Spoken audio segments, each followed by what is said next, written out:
My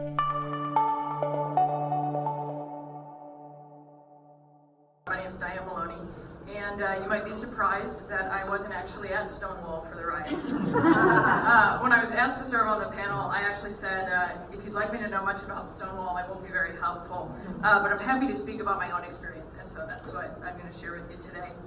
As previously mentioned, I serve as Director of Children, Youth, and Family Ministry at Falls Church Presbyterian Church, and I also identify as queer. And if you'd asked me in high school, college, or even just 2 years ago, if I think I'd be able to say those two things in about the same breath, I would have laughed and said absolutely not. Because for a long time, it felt as though two of my core identities were competing, and eventually one would win out and the other would have to go away. While I'd like to think I'm unique in my experience, I don't think I am. I think the idea of competing identities is a common one for those in the LGBT+ community. Today I'd like to share a little bit of my story, my journey with you. But before I dive in, I'd like to give you a spoiler alert. The story ends with me here, sitting at this table. Like many people across the United States, I grew up in a loving Christian home, specifically United Methodist. My parents were involved in church as children and adults, and faith has and still does mean a lot to my parents. From a young age, I loved being at church. I loved the juice and the cookies that they gave us. I loved singing silly songs, but beyond that, I loved being a part of that community. It didn't take long for church to become my second home. One of my best friends to this day and I met in the nursery at church when I was only 4 years old. When a family friend died at a young age, I comforted my family members by likening their experience to that of the disciples after Jesus' death, telling my grandmother that it was okay to be sad, but to know that it does get better. I was only 4 years old. It seemed like maybe I was being called by God into ministry before I could even articulate much about who God was. As time went on, many things in my life changed, but my commitment and love for being at church remained the same. When I was 15, my church went through some serious transitions, and I watched many of my friends walk away from attending church or just faith in general. It was disheartening for me on so many levels, and so I started leading our weekly youth group meetings. I planned and executed a program for teenagers while I myself was still one. It was through this work and the love and support of my community of faith that I began to discover my call to work in ministry. I knew that if I were to be true to what God was calling me to, I had to be in youth ministry. Though this continued to ring true since I was 15 years old, but it hasn't been without a struggle or a fight. A few years later, my sexuality came into view. I realized I was queer, and while I'd never met a queer pastor before, I hadn't even met that many female pastors at the time. How could I be a minister and queer to teenagers? I asked this question of myself daily throughout college. I attended a conservative Christian college in Pennsylvania so I could study youth ministry for my undergraduate degree. And while I loved what I was studying, it was a challenging environment for someone who was grappling and questioning their sexuality. The conversations I had with people at college, the more I realized that no one wanted me to love someone of the same gender and work in the church. I felt so crushed. At this point, I hadn't even come out to anyone, or even really myself. So the question changed, can I be queer and minister to teenagers?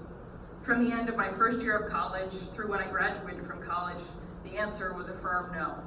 I could live my life closeted, but what did it mean for my dreams of having a family? Or would I just have this roommate who I was suspiciously close to forever? It was at this point, the end of my first year of college, that I decided I couldn't date anyone if I was going to be in ministry. I had made my decision, and I was the only one who knew it. Over the next 2 years, I learned about Side B Christians. This is a term that Christians have used to debate same-sex relationships. Side B Christians believe that people who are queer exist and their identities are valid, but they should never act upon their desires. Side B Christians find love and fulfillment through celibacy and spiritual friendships. And at the time, this seemed just okay to me. It seemed like an all right idea, but where was I going to find spiritual friends? I kept all these thoughts bottled up inside of me, terrified that if anyone knew who I really was, they wouldn't like me at all. While all of this was going on inside of my brain, the Presbyterian Church USA had decided to allow LGBTQ members of the community into leadership positions in the church. In my classes at college, I remember hearing some of my classmates share about how their church was splitting over the issue. The two factions were both trying to keep the building, and the one faction was trying to leave the denomination. The situation that my classmates recounted wasn't too different from the one that happened here in this community. Hearing how much trouble all of this was causing, it seemed like my two identities would never be reconciled and I would continue to suffer in silence. In the next few years of college, some personal experience happened, somewhat forcing me to come out to some of my close friends. It was certainly terrifying, but no one threatened my life or told me they didn't want to be my friend anymore.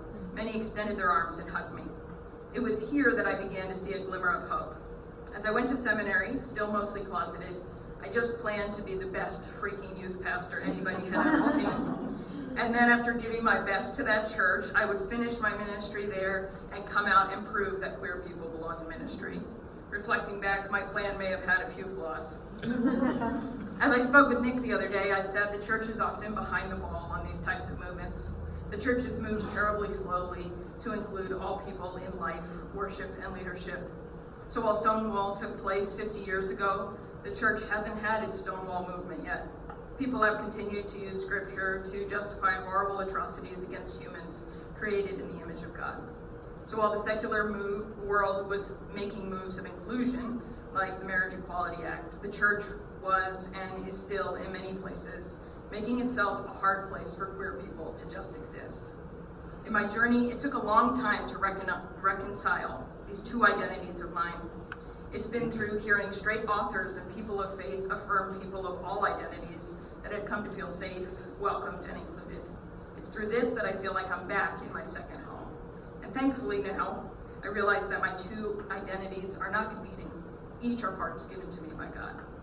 While there's still a lot of work to be done in the church, the ball is rolling. Being explicit about who is welcome is one of the reasons I'm able to be who I am and do what I do.